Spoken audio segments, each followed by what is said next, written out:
Hello बच्चों, स्वागत है आप सभी का आज की इस कक्षा में जिसमें हम पढ़ने वाले हैं एनसीईआरटी। और एनसीईआरटी आप सभी को पता है कि जैसे हम बेसिक टू एडवांस कर रहे हैं, जिसमें अभी फिलहाल हम हैं क्लास 7 में। और आप सबको पता है कि क्लास 6 से लेके यहाँ 12 तक की पूरी लाइन बाय लाइन एनसीईआरटी इन हिंदी में प्रिपरेशन कराई जा रही है, जिसमें आज हम लोग क्लास 7 के 5वां नंबर चैप्टर पढ़ने वाले हैं। इससे पहले हमने 6 क्लास कंप्लीट कर लिया है और साथ में 7 का 1 से लेके 5 तक कंप्लीट कर लिया है। अगर आप लोगों ने नहीं देखा है तो जाइए और देख लीजिए, प्लेलिस्ट बनी हुई है। बिकॉज ऐसा मौका आपको छोड़ना नहीं चाहिए, क्योंकि आप सबको पता है कि एनसीईआरटी ही पीटी की जान है और बिना एनसीईआरटी का पीटी क्वालिफाई करना थोड़ा सा मुश्किल बन जाता है। ठीक है, नामुमकिन तो नहीं है लेकिन मुश्किल बन जाता है। और साथ में आप लोग को ये भी पता है कि कॉन्सेप्ट से तो क्वेश्चन आएंगे ही आएंगे, मगर एनसीईआरटी का लाइन बाय लाइन उठा के और सीधे डाल दिया जाता है। तो एनसीईआरटी का अगर लाइन बाय लाइन उठा के डाला जाता है तो हमको लाइन बाय लाइन पढ़ना भी तो पड़ेगा ना। तो लाइन बाय लाइन हम पढ़ेंगे तो एक बार अगर हम किताब पढ़ेंगे तो हमको अच्छे से समझ में आने वाला नहीं है। तो इसीलिए हम क्या करेंगे, एक बार वीडियो देख लेंगे लाइन बाय लाइन कि कैसे पढ़ा जाता है, किस तरीके से पढ़ा जाता है, उसको समझ भी लेंगे। उसके बाद खुद आप लोग पढ़ लेना, ठीक है ना। तो इस वीडियो में आप लोग का स्वागत करते हैं। जो भी बच्चे एक सीरियस एस्पिरेंट है और जो भी बच्चे एक अच्छे से तैयारी अपना करना चाहते हैं तो वो उनका स्वागत है इस वीडियो में, ठीक है ना। बाद बाकी और हम नहीं कह सकते, लेकिन जो बच्चे अच्छे से प्रिपरेशन करना चाहते हैं वो बच्चे मेरे साथ जुड़े रहे, क्योंकि हम क्लास 6 से लेकर और 12 तक कंप्लीट करेंगे। और मुझे लगता है जल्दी ही कंप्लीट हो जाएगी, क्योंकि आफ्टर कुछ दिनों में ही हम 7 पे आ गए हैं, वो भी 5वां चैप्टर पे, ठीक है ना। पर डे, ना संडे ना मंडे, ठीक है ना। डेली आप लोगों को पर डे वीडियोस प्रोवाइड की जा रही है। तो आप लोग क्या कीजिए, एक डेडिकेशन के साथ पर डे अपनी क्लासेस को लेना बिल्कुल मत भूलिए। तो चलिए आज की हम क्लास का स्टार्ट करते हैं बिना देर किए हुए, क्योंकि आप सभी को पता है कि our time is our money. और एक क्विक रिवीजन के साथ हम लोग अपनी क्लासेस को स्टार्ट करेंगे। और आप सबको पता है कि चैप्टर 5 में है शासक और इमारतें। यानी कि शासक जो शासन किया करते थे और इमारतें जो बनाए थे उन्होंने, ठीक है ना। और बहुत सारी ऐसी इमारतें थी जिनको शासक ने बनवाया, बहुत सारी ऐसी इमारतें थी जिनको और लोगों ने, आम जनता ने ही बनवाया। लेकिन आप सबको पता है कि इमारत बनाने के लिए बहुत सारे खर्च होते होंगे, तो आम जनता की बस की तो ये बात रही नहीं होगी। इसीलिए कुछ कुछ ही ऐसे उदाहरण हमें मिलते हैं जो आम जनता से मिले हो, ठीक है ना। तो आप लोग को इसी के बारे में आज पढ़ना है और क्लास 7 के लेवल तक जितना है उतना ही पढ़ेंगे। आगे लेवल बढ़ेगी, आगे आपको और नॉलेज मिलेगी, ठीक है ना। तो आप लोग को परेशान नहीं होना, डेडिकेशन के साथ क्लासेस को लगातार करते रहना है। तो कल जो हमने पढ़ा था वो मुगल साम्राज्य के बारे में पढ़ा था। कल हमने चैप्टर 4 में यही पढ़ा था ना, मुगल साम्राज्य। आखिर मुगल साम्राज्य कैसे अपने आप को मंगोल कहलाना पसंद नहीं करते थे, अपने आप को वो क्या कहलाना पसंद करते थे, तैमूर कहलाना पसंद करते थे। क्योंकि तैमूर क्या था, एक गर्व की प्रतीक थी, और मंगोल क्या थी, एक चंगेज खां से जुड़ी हुई यादें थी, जो कि काफी नरसंहार से मतलब उभरी थी, ठीक है ना। उसके बाद कैसे हमने कल पढ़ा था कि बाबर के प्रमुख अभियान कौन कौन से हुए, 1526 में, 1527 में और 1528 में, ठीक है ना। पानी पियो, खाना खाओ और क्या करो, मतलब चुंगली करते हुए घर चले जाओ, ठीक है ना। तो इस प्रकार से क्या पढ़ा था हमने कल, पानीपत का युद्ध, खानवा का युद्ध और चंदेली का युद्ध, ठीक है ना। तो आई होप कि ये आप लोग अच्छी तरीके से समझ में आ गई होगी। और साथ में कल हमने क्या किया था, बहुत सारे शासकों को देखा था, कैसे मतलब हुमायूं हुमायूं आए, उसके बाद कैसे किस प्रकार से अकबर का शासन हुआ, कैसे कैसे बाबर बाबर आए थे, कैसे मनसबदार क्या थी, जागीरदार क्या थी। उसके बाद हमने ये भी पढ़ा था कि मनसब का अर्थ क्या होता है, ठीक है ना। उसके बाद जब्त प्रणाली के बारे में भी हमने पढ़ा था। उसके बाद जब्त एवं रिक्ता में अंतर क्या होता है उसको भी हमने पढ़ा था। जब्त और रिक्ता को क्या किया था, एक साथ मिलाकर भी हमने पढ़ा था। अकबर के शासनकाल में मनसबदार कौन थे, ठीक है ना। जब्त जमींदारी व्यवस्था भी हम लोगों ने पढ़ी थी। उसके बाद हमने एक टोडरमल तकनीक, एक टोडरमल के बारे में पढ़ा था, जो कि कौन थे, एक व्यक्ति थे जिन्होंने अपनी नीतियां बनाई थी। उसके बारे में हमने पूरी तरीके से पढ़ लिया था, ठीक है ना। उसके बाद अकबर की नीतियों को हमने पढ़ा था और उसके बाद साम्राज्य की नीति को पढ़ा था। इस प्रकार से हमने कल का अपना क्लास क्या किया था, समाप्त किया था। तो आज का भी क्लास हमारा कुछ नहीं है, बस शासक और इमारतों के बारे में पढ़ना है। तो हम लोग उसी डेडिकेशन के साथ, उसी कंटिन्यूटी के साथ अपनी क्लास को स्टार्ट करते हैं। और चलिए पहले रीडिंग से शुरू करते हैं, उसके बाद आप लोग को फ्लो चार्ट बना के समझाई जाएगी। गे ये सब ना हल्ला कर तो ना चल तो की काम भाई, जो कुत्ता लेखा चीज आई छौ, जो कोनो आदमी होते नहीं घर में तेना।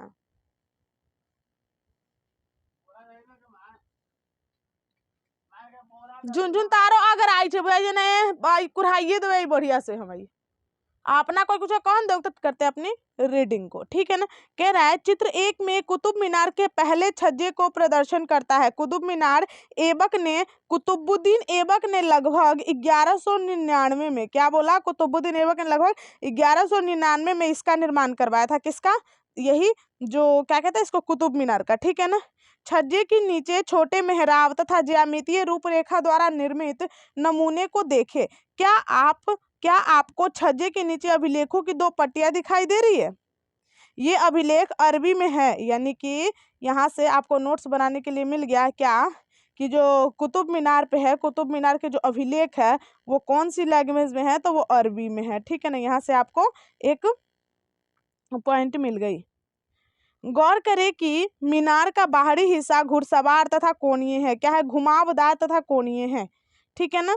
ऐसा सतह पर अभिलेख लिखने के लिए काफी परिशुद्धता की आवश्यकता होती थी। सर्वाधिक योग्य कारीगर ही इस कार्य को संपन्न कर पाते थे। याद रखें कि 800 वर्ष पूर्व केवल कुछ ही इमारतें पत्थर और ईंटों की बनी थी।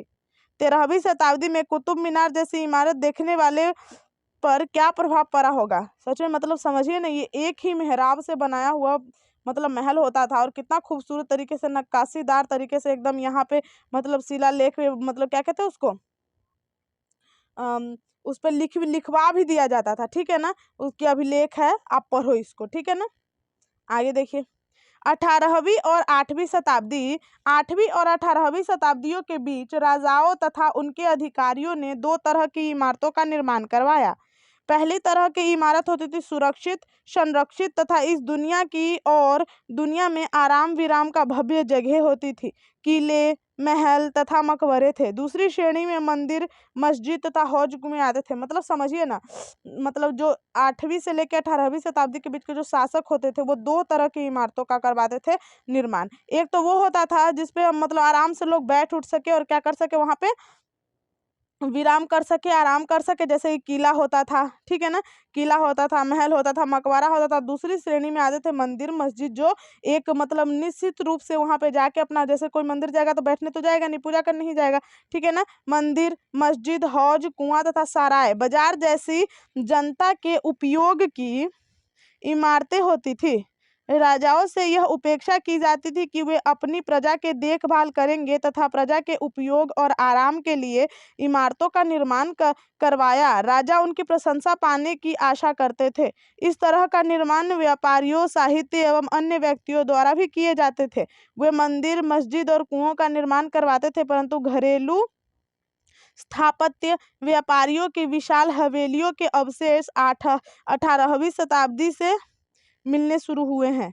आगरा के किले का निर्माण में लगा श्रम। अकबर द्वारा निर्मित आगरा के किले निर्माण हेतु 2000 पत्थर काटने वाले तथा 2000 सीमेंट व चूना बनाने वाले तथा 8000 मजदूरों की आवश्यकता पड़ी थी। दोस्तों एक बात हम छोटी सी आप लोग को ये बताना चाहते हैं कि जो कुतुब मीनार थी ना, क्या बोला मैंने, कुतुब मीनार, वेट कीजिएगा, कुतुब मीनार, ठीक है ना, हम ऐसे लिख दे रहे कुतुब मीनार। इनको है ना मतलब बहुत सारे ऐसे लोग थे जिन्होंने मतलब इसको सही करवाया, ठीक है ना, मरम्मत करवाया। एक थे अलाउद्दीन खिलजी, ठीक है ना, एक थे अलाउद्दीन खिलजी। उसके बाद था मोहम्मद तुगलक, ठीक है ना, मोहम्मद बिन तुगलक। उसके बाद थे फिरोज शाह, ठीक है ना, कौन थे, फिरोज शाह। उसके बाद थे इब्राहिम लोदी, ठीक है ना, इब्राहिम लोदी। इन लोगों ने क्या करवाया था, मरम्मत करवाया था इस ताजमहल का, ठीक है ना। अभियांत्रिकी कौशल तथा निर्माण कार्य, स्मारकों से हमें उनके निर्माण में प्रयुक्त शिल्प विज्ञान भी पता चलता है। छत का उदाहरण ले लीजिए। हम 4 दीवारों के आर पार लकड़ी की सहतीरों अथवा एक पत्थर की पटिया रखकर छत बना सकते हैं, लेकिन यह कार्य उस समय बहुत कठिन हो जाता होगा जब हम एक विस्तृत अधिरचना वाले विशाल कक्ष का निर्माण करना चाहते होंगे। इसके लिए एक अधिक परिष्कृत कौशल की आवश्यकता ही होती होगी। अधिरचना क्या होता है, भूतल से ऊपर किसी भी भवन का भाग, मतलब मान लीजिए नहीं, जमीन से ऊपर कोई भी एक भवन हुआ, ठीक है ना, भवन का दीवार है और इसकी जो भाग होती है वो क्या करते हैं, अधिरचना कहलाती है। राजस्थान की बूंदी में स्थित रानी जी की बावड़ी उन 50 बावड़ियों में सबसे बड़ी थी। उनका निर्माण पानी की आवश्यकता पूरी करने के लिए किया गया था। अपनी स्थापत्य की सुंदरता के विख्यात इस बावड़ी का निर्माण 1699 ईस्वी में रानी नाथावत जी ने, जो बूंदी के राजा अनिरुद्ध सिंह की रानी थी, उन्होंने करवाया था।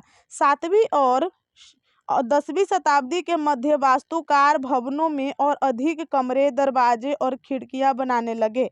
छत, दरवाजे और खिड़कियां अभी भी ऊर्ध्वाधर खंभों के आर पार एक अनुप्रस्थ सहतीर रखकर बनाए जाते थे। वास्तुकला की यह शैली अनुप्रस्थ टोड़ा निर्माण कहलाई।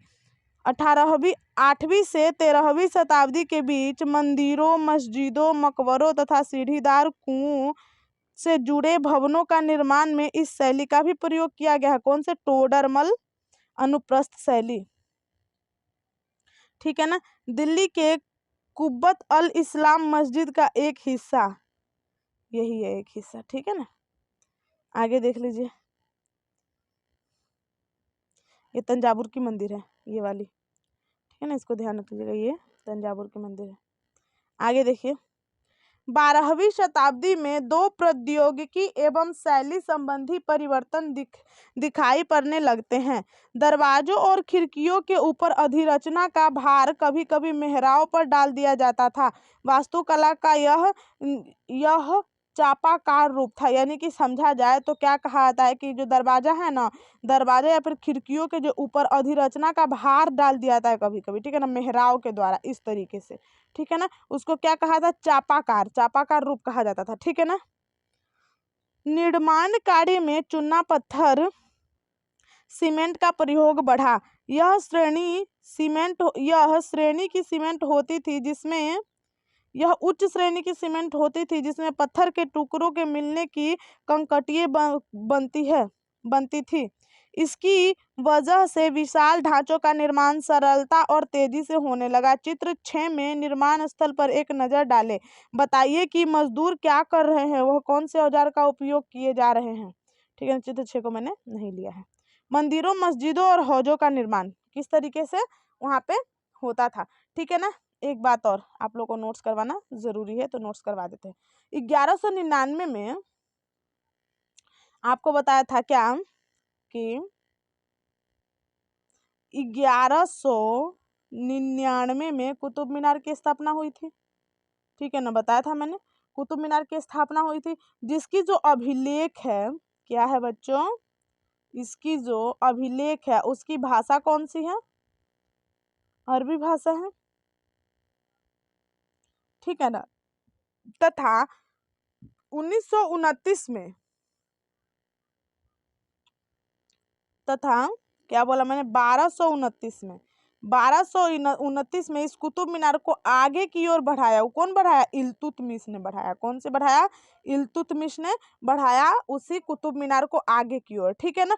और अनुप्रस्थ तोड़ा तकनीक द्वारा भवन के निर्माण की पद्धति ही शुरू हुई थी। ठीक है ना, यानी कि अनुप्रस्थ तोड़ा तकनीक आए, मतलब ऐसा पूछा जाता है कि अनुप्रस्थ टोडा तकनीक क्या है, तो आप सिंपल भाषा में लगाओ कि भवन निर्माण की पद्धति। क्या? भवन, बोलना क्या पिट लो, भवन निर्माण की पद्धति।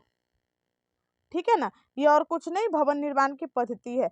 12वीं शताब्दी में चापाकार रूप तथा चूना पत्थर का उपयोग एवं सीमेंट का उपयोग क्या होने लगा? बढ़ना शुरू कर दिया। ठीक है ना। ये सब नोट्स याद रखिएगा क्योंकि ये सब इंपॉर्टेंट है। ठीक है ना। मंदिरों, मस्जिदों एवं हौजों का निर्माण।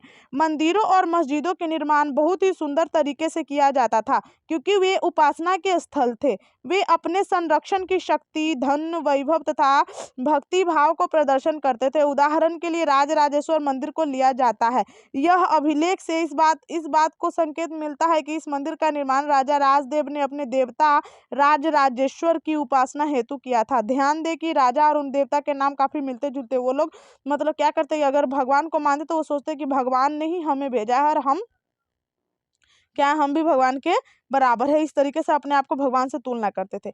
इस तरह नाम इसलिए रखा क्योंकि यह नाम मंगलकारी था और राजा स्वयं को ईश्वर के रूप में दिखाना चाहता था। धार्मिक अनुष्ठान के जरिए मंदिर में एक देवता राजदेव तथा दूसरे देवता राज राजेश्वर के समान मतलब समझा जाए तो वो अपने आप को क्या भगवान के रूप में दिखाना चाहते थे, इसलिए भगवान के बगल में अपना मूर्त भी रखा करते थे। सभी विशालतम मंदिरों का निर्माण राजाओं ने करवाया था। मंदिर के अन्य लघु देवता शासक के सहयोगियों तथा अधीनस्थ देवी देवता यह मंदिर शासक और उनके तरह वे राजकीय मंदिरों का इकट्ठा होकर अपने देवताओं की उपासना करते थे। ऐसा प्रतीत होता था कि मानो उन्होंने देवताओं के न्यायाधीश शासन को पृथ्वी पर ही ला दिया हो। एक शाही वास्तुशिल्प। मुगल बादशाह शाहजहां के इतिहासकार ने शासक को साम्राज्य व धर्म का कार्यशाला में वास्तुशिल्प बताया है।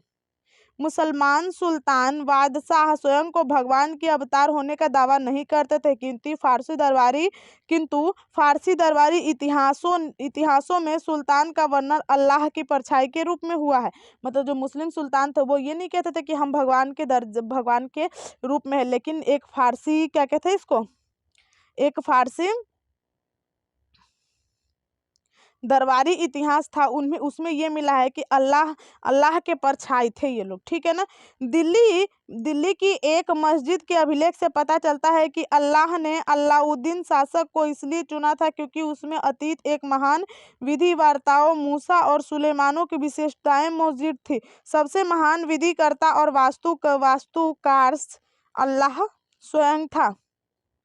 उसने अव्यवस्था को दूर करके विश्व में सृजन किया तथा एक व्यवस्था को संतुलन कायम किया, ठीक है ना। यह अपनी राजधानी शाहजहां द्वारा बनाई गई जामा मस्जिद की योजना, पहले योजना बनाते थे उसके बाद ही वो बनाते थे। सत्ता में आने पर प्रत्येक राजवंशों ने राजा शासक होने का अपने नैतिक अधिकार पर जोर दे डाला। उपासना के स्थानों पर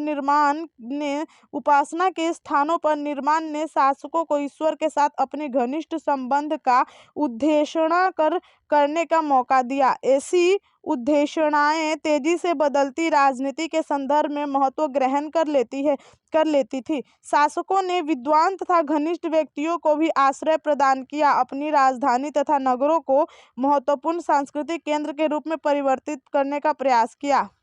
इन सब में शासक तथा राज्य की ख्याति मिलती थी। व्यापक समझ यह थी कि न्यायप्रिय राजा का राज ऐसा होगा जहां खुशहाली होंगे, जहां पर्याप्त वर्षा होगी। इसी तरह हौजों और जलाशयों के निर्माण द्वारा बहुमूल्य पानी उपलब्ध कराने के कार्य में भी बहुत प्रशंसा की जाती थी। सुल्तान इल्तुतमिश ने देहली ए कुन्हा का एकदम निकट एक विशाल तालाब का निर्माण करके व्यापक सम्मान प्राप्त किया। इस विशाल जलाशय को हौज-ए-सुल्तानी अथवा राजा का तालाब कहा जाता था।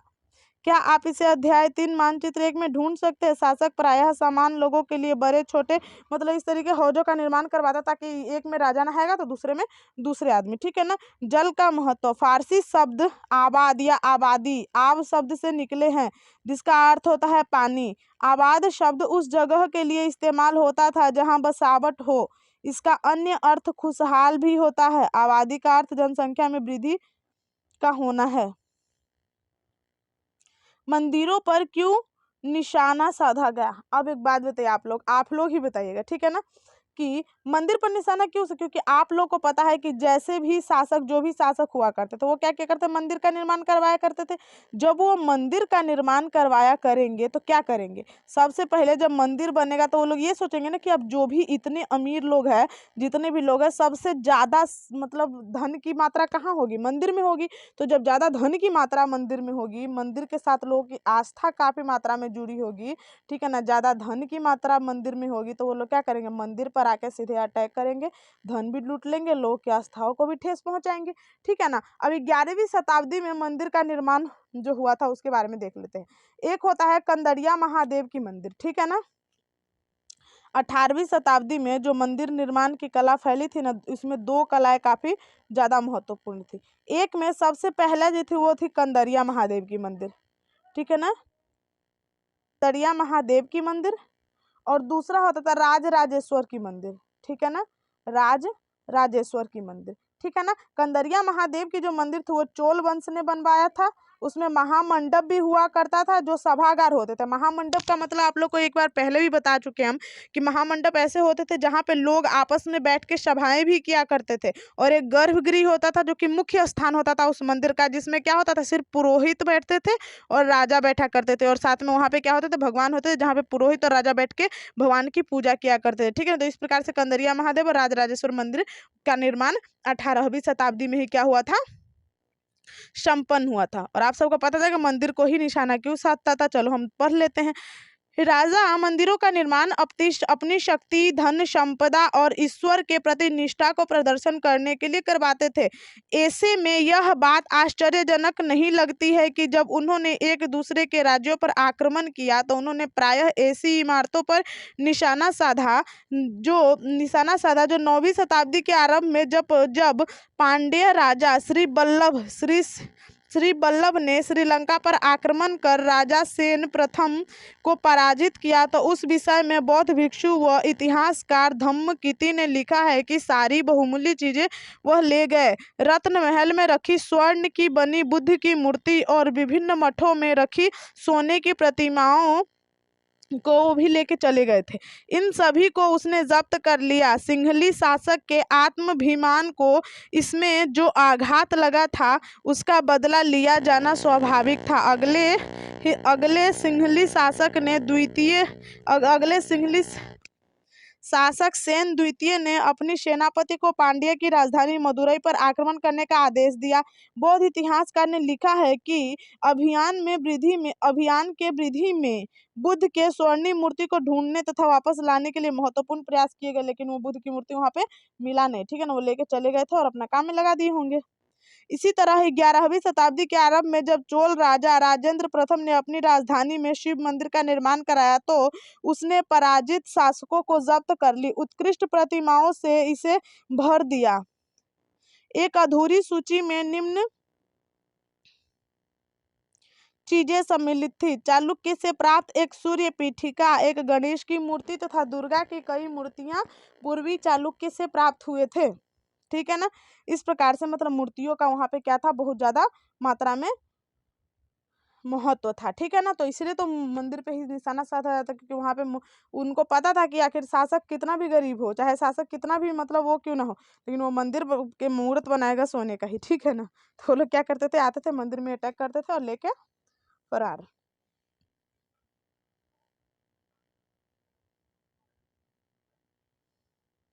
सुल्तान महमूद राजेंद्र प्रथम की समकालीन था। भारत में अपने अभियानों के दौरान उसने पराजित राजाओं के मंदिर को अपवित्र किया तथा उनके धन और मूर्तियों को लूट लिया। उस समय सुल्तान महमूद कोई बहुत महत्वपूर्ण शासक नहीं था, लेकिन मंदिर को नष्ट करके, खास तौर से सोमनाथ मंदिर ने उसको एक महान इस्लामी योद्धा के रूप में श्रेय प्राप्त करने का प्रयास किया। मध्ययुगीन राजनीतिक संस्कृति से ज्यादातर शासक अपने राजनीतिक बल व सैनिक सफलता के प्रदर्शन पराजित शासकों के उपासना स्थलों पर आक्रमण करके उन्हें लूट कर किया करते थे। उसके बाद बाग, मकबरे तथा किले। अब हम बाग के बारे में थोड़ा सा देख लेते हैं। एक है बच्चों चार बाग शैली। ठीक है ना, चार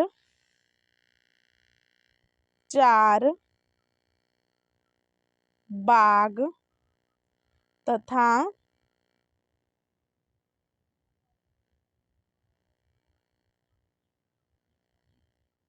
चार बाग शैली लिख लीजिएगा, आप लोग नोट्स बनाया कीजिएगा। ठीक है ना, नहीं बनाइएगा तो शायद मतलब याद नहीं रहेगा ना लॉन्ग टाइम। जो चार बाग शैली थी ना बच्चों, ये बाबर ने चार बाग की औपचारिक योजना दी, मगर लागू अकबर ने करवाया था। ठीक है ना, औपचारिक योजना किसने दिया, बाबर ने दिया। योजना होता है ना कि मैंने अगर बोल दिया आप लोगों को से कि हाँ कोई काम ऐसे होगा, लेकिन मैं कर नहीं रही हूँ, कर आप दिए। ठीक है ना, तो इस प्रकार से बाबर ने योजना दिया, लेकिन किया किसने, अकबर ने किया। ठीक है ना, इसमें क्या होता था, जो दीवार से घिरे मतलब कृत्रिम नहरों से घिर दिया जाता था चारों भागों को। जैसे कि मान लीजिए कि कोई एक मेरा घर है ये,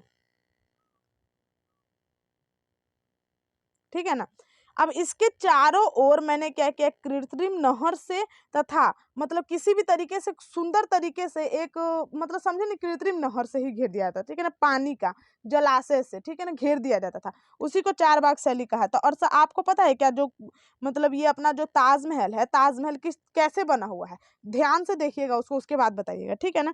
मुगलों के अधीन वास्तुकला और अधिक जटिल हो गई। बाबर, हुमायूं, अकबर, जहांगीर और विशेष रूप से शाहजहां साहित्य कला व वास्तुकला में व्यक्तिगत रुचि लेते थे। अपनी आत्मकथाओं में बाबर ने औपचारिक बागों की योजनाओं तथा उनके बनाने की रुचि का वर्णन किया। अकबर ने ये बाग दीवार से घिरे होते थे। अकबर ये बाग दीवार से घिरे होते थे तथा कृत्रिम नहरों द्वारा चार भागों में विभाजित आयताकार आयताकार अहाते में स्थित थे। औपचारिक बाग की योजनाओं और उनके बनाने की खाका तैयार करने में बाबर ने अपनी रुचि का वर्णन किया। यानी कि बाबर ने क्या किया, वर्णन किया। और चुरा किसने लिया, मतलब ले किसने लिया, सॉरी अकबर ने, ठीक है ना।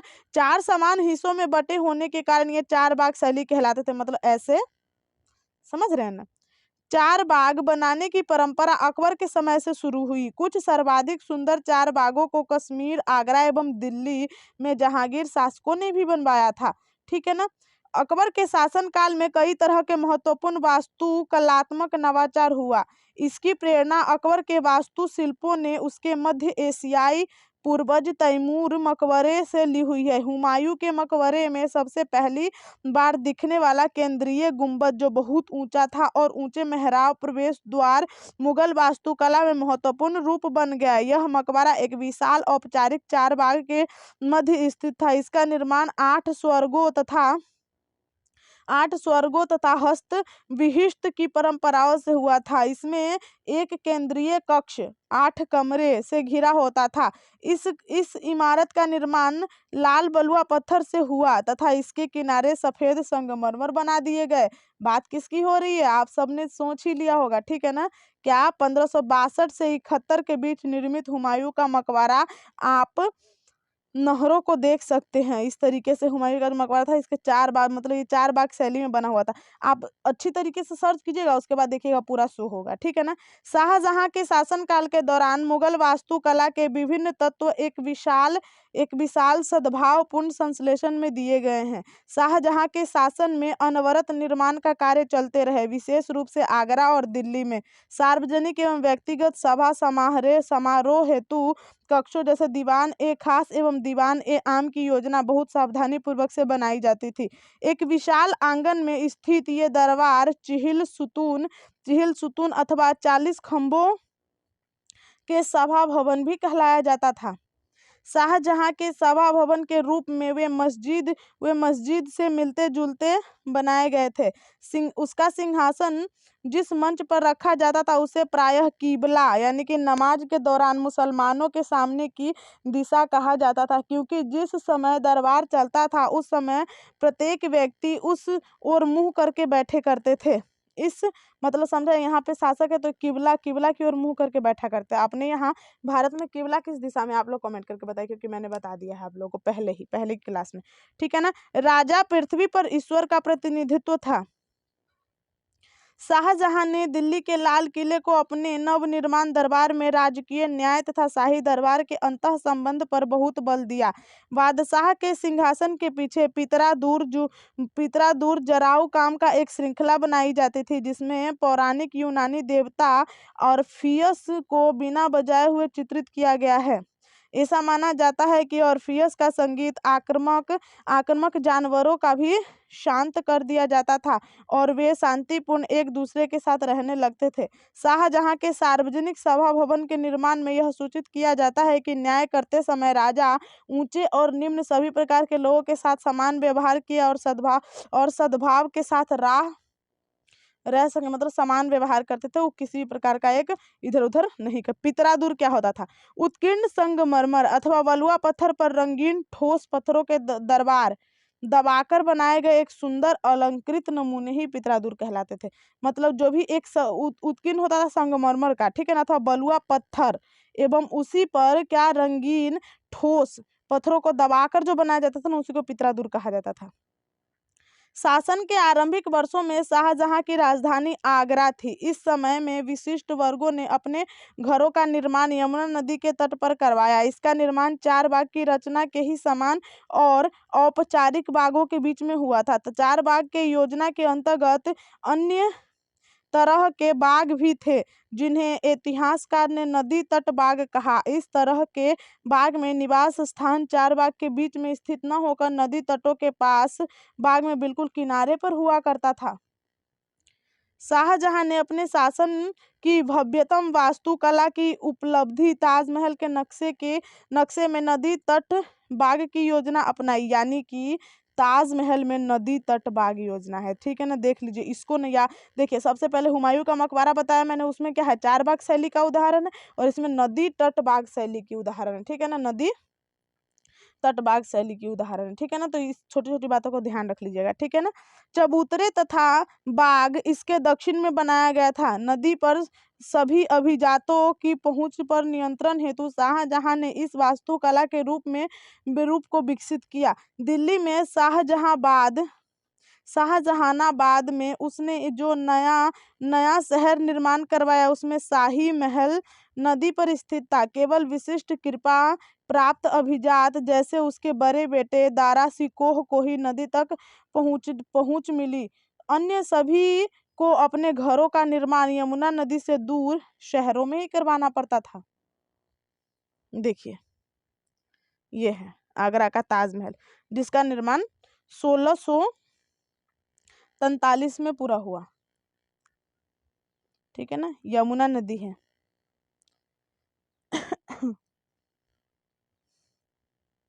क्षेत्र और साम्राज्य, इसको हम लोग थोड़ा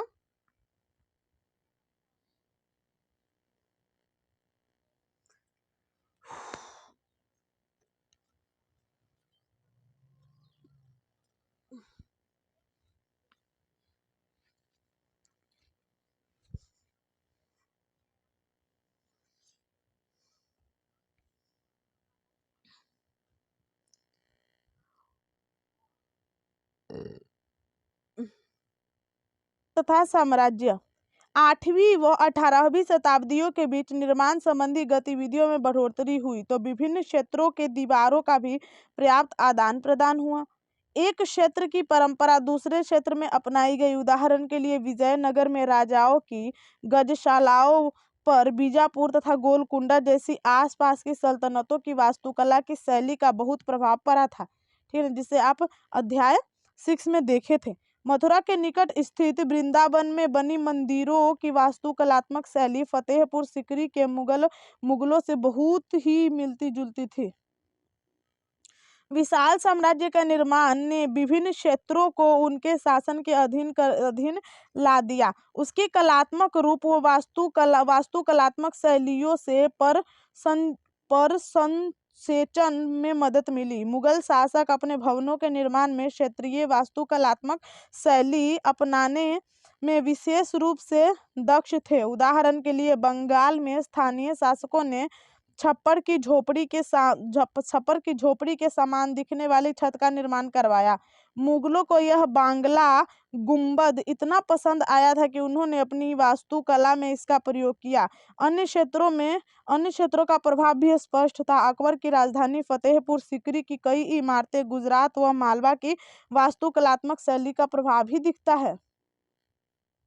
18वीं शताब्दी से मुगल शासकों की सत्ता की धूमिल हो जाने के बाद भी उनके आश्रय में विकसित वास्तुकलात्मक शैली निरंतर प्रयोग में रही है, और अन्य शासकों ने जब भी स्वयं को राज्य स्थापित करने का प्रयास किया, यह शैली ही अपनाई है।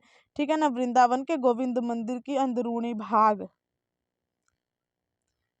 क्या कहता है, असमान छूते चर्चा। 12वीं शताब्दी में फ्रांस और आरंभिक भवन की तुलना में अधिक ऊंचे व हल्के चर्चा का निर्माण के प्रयास शुरू किए गए। वास्तुकला की यह शैली गोथिक नाम से दी जाती है। इस शैली की विशेषताएं नुकीले नुकीले ऊंचे मेहराब रंगीन, इस तरीके से मतलब इस शैली वैली है, ठीक है ना। इस वास्तुकलात्मक शैली फिर से याद करें, कहता है वास्तुकला के अनुप्रस्थ तोड़ा निर्माण तकनीक चापाकार सिद्धांत से किस तरह से भिन्न है। अनुप्रस्थ तोड़ा तकनीक क्या होता था, इससे मतलब एक अजीब घुमराव तरीके से होता था। चापाकार तकनीक क्या होता है, एक तरीके से मतलब एक समझा जाना एक लेटा हुआ सा, ठीक है ना। उसके बाद कह रहा है शिखर से आप क्या समझते हैं, शिखर से आप नहीं जानते हैं क्या, ऐसे ऊंचाई पर होता है, ये जो होता है वो शिखर होता है। पीतरादुर क्या होता है, एक मुगल चारबाग की क्या विशेषताएं हैं। चारबाग वही समझ ही गए, साइड साइड में क्या नदियां, बीच में जो भी हो भवन महल, ठीक है ना। किसी मंदिर में एक राजा की महत्ता की सूचना कैसे मिलती है, क्योंकि इतना पता है कि वो मतलब मंदिर वो लोग खुद बनवाते थे, ठीक है ना। मंदिर उनको कोई प्रेशर में तो बनवाता नहीं था, वो अपनी तारीफ करवाने के लिए मंदिर बनाते, वो चाहते थे कि लोग मेरा तारीफ करे, ठीक है ना। और जब तब वो क्या करेंगे, मंदिर को खूबसूरत तरीके से बनाएंगे, खुद ज्यादा उसमें धन खर्च करेंगे। दिल्ली में शाहजहां के दीवान एक खास में एक अभिलेख है जिसमें कहा गया है कि अगर पृथ्वी पर कहीं स्वर्ग है तो वह यही है। यह धारणा कैसी बनी, अब बताइए आप। मुगल दरबार में इस बात को कैसे संकेत मिलता है कि बादशाह से धनी निर्धन शक्तिशाली कमजोर सभी को सामान्य न्याय मिलना होगा। अब ये सब आप लोग को बताना है, मेरा काम कंप्लीट हुआ। तो आई होप कि आज की क्लास आप लोग को अच्छी तरीके से समझ में आ गई होगी, ठीक है ना। अगर समझ में आई हो तो मेरे चैनल को सब्सक्राइब कर लीजिए ताकि आगे की जो भी वीडियोस आए वो आप लोग देख पाए, ठीक है ना। और खासकर आप लोग को ये भी बता दूं कि आप लोगों के लिए एक अच्छी अच्छी हम पॉइंटेड वीडियो लेके आ रहे हैं, सेलेक्टेड वीडियो, जो कि आपकी यूपीएससी के जर्नी में आपको करने वाली है बहुत ज़्यादा हेल्प, ठीक है ना। तो आप लोग क्या कीजिए, जुड़ना बिल्कुल भी मत भूलिए और साथ में अपने दोस्तों में भी शेयर कर दिया कीजिए। मिलते हैं अगली वीडियो में, तब तक के लिए टेक केयर, जय हिंद।